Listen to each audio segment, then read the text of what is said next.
Nama saya Raifen Hanjaya Rusli dengan NIM 135063011111070. Saya akan melanjutkan presentasi dari teman saya Erik Hidayat mengenai konduktor. Berikut presentasinya. Pada kesempatan kali ini, saya akan membahas tentang klasifikasi konduktor, serta beberapa contoh bahan konduktor, dan juga faktor yang mempengaruhi konduktivitas benda.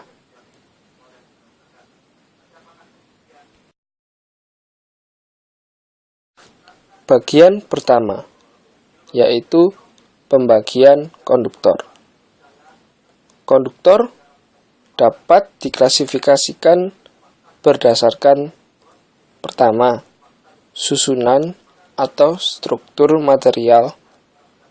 Yang kedua, susunan kawat atau penampangnya. Yang ketiga, menurut bentuk atau wujudnya.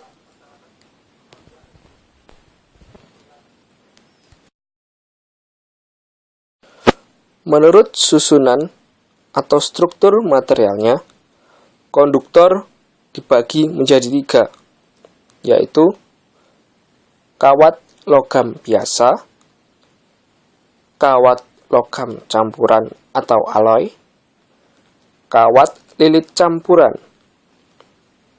Yang pertama, kawat dari logam biasa atau dari logam murni, yaitu kawat yang berasal baik dari logam lunak atau soft drawn maupun logam keras atau hard drawn.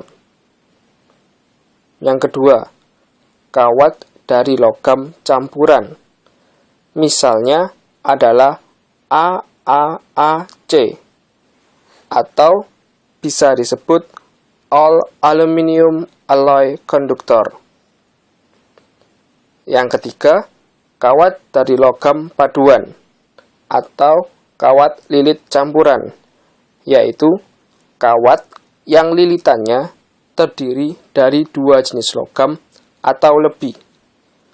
Contohnya adalah ACSR atau Aluminium Conductor Steel Reinforced.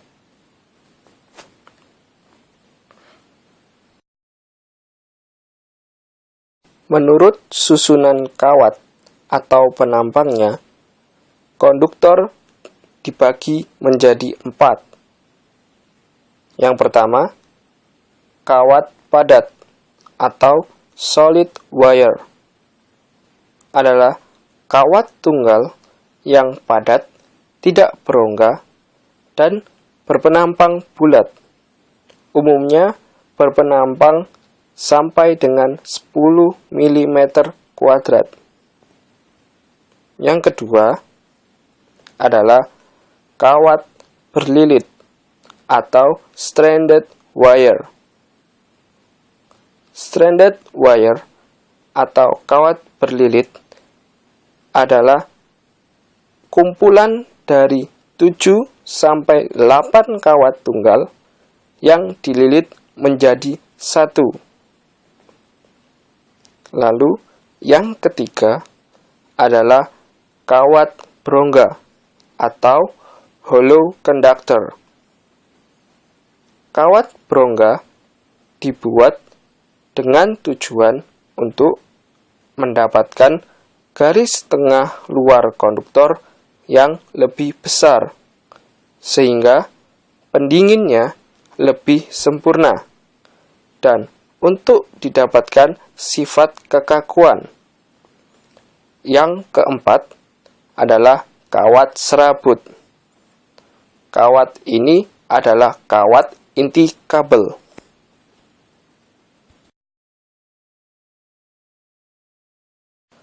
Lalu, menurut bentuknya atau wujudnya, konduktor dapat dibagi menjadi 3, yaitu yang pertama, bahan konduktor berbentuk padat. Yang kedua, bahan konduktor berbentuk cair. Yang ketiga, bahan konduktor berbentuk gas.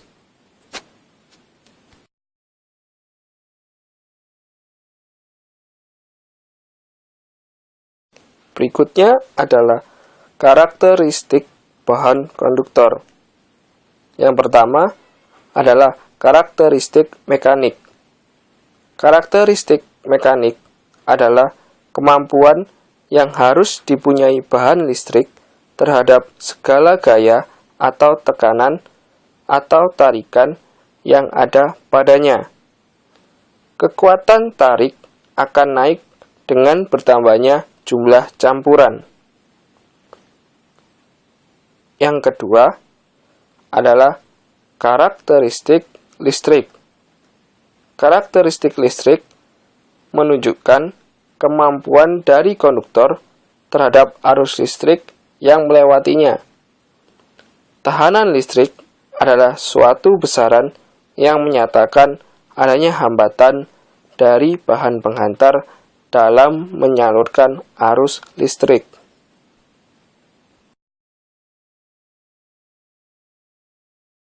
Selanjutnya adalah contoh bahan konduktor. Yang pertama adalah tembaga. Sifatnya yaitu 1. Daya hantar panasnya 0,93 kalori per cm second derajat Celcius. Yang kedua, daya tahan tembaga terhadap korosi sangat besar. Yang ketiga, titik leburnya 1080 derajat Celcius. Yang keempat, kekuatan menahan gaya tarik atau tekan cukup tinggi, yaitu sekitar 40-50 kg F per milimeter kuadrat. Kekuatan tarik akan turun bila temperatur naik. Yang kelima, tidak rapuh. Artinya, dapat dibengkokkan, tetapi tidak mudah putus atau patah.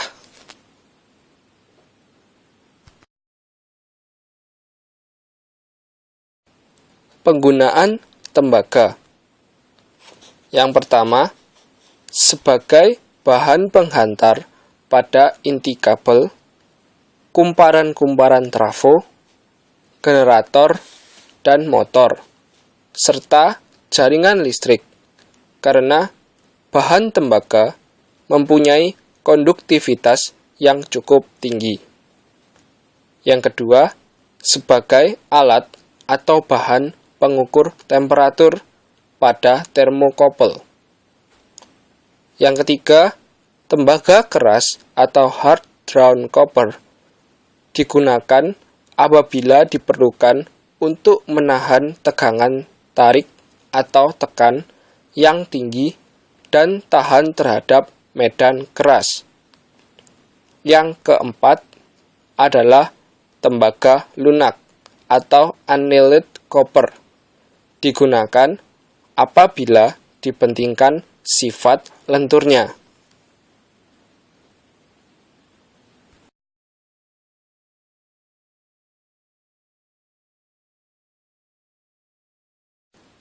Contoh bahan konduktor yang kedua adalah aluminium.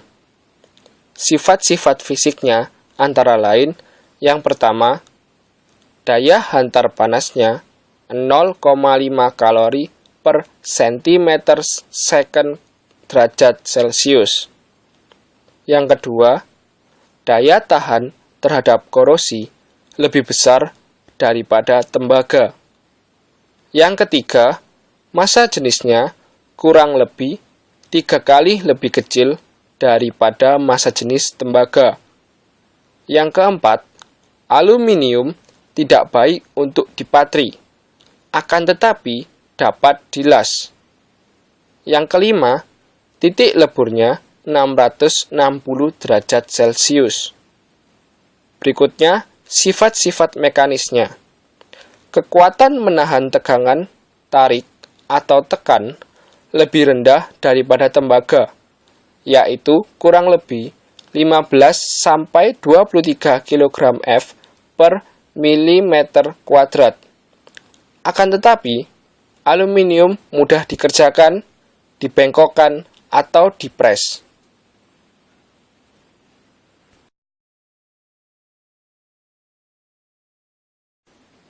Lalu, kegunaan aluminium. Yang pertama, sebagai penutup pada transistor. Karena aluminium mempunyai daya hantar panas yang cukup tinggi.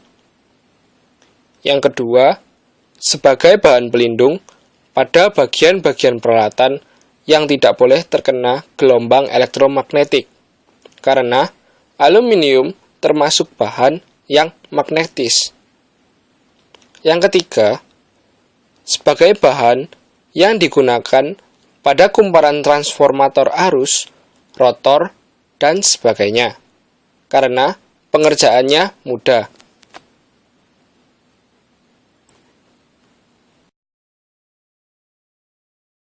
Berikutnya adalah bahan campuran, yaitu kuningan atau brass.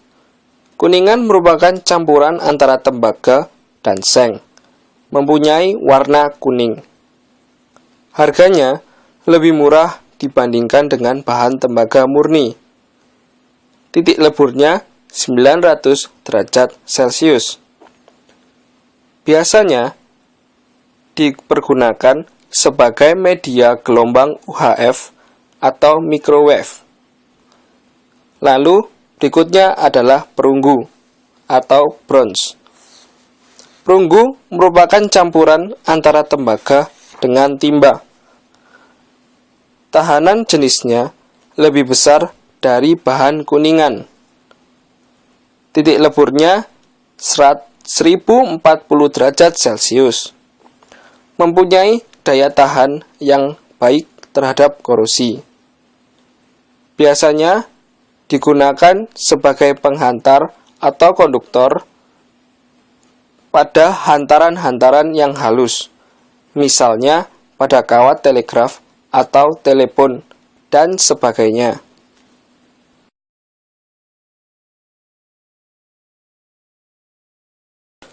Berikutnya adalah faktor yang mempengaruhi konduktivitas benda. Yang pertama, unsur-unsur pemadu. Yang kedua adalah kemurnian. Yang ketiga, ketidaksempurnaan dalam logam.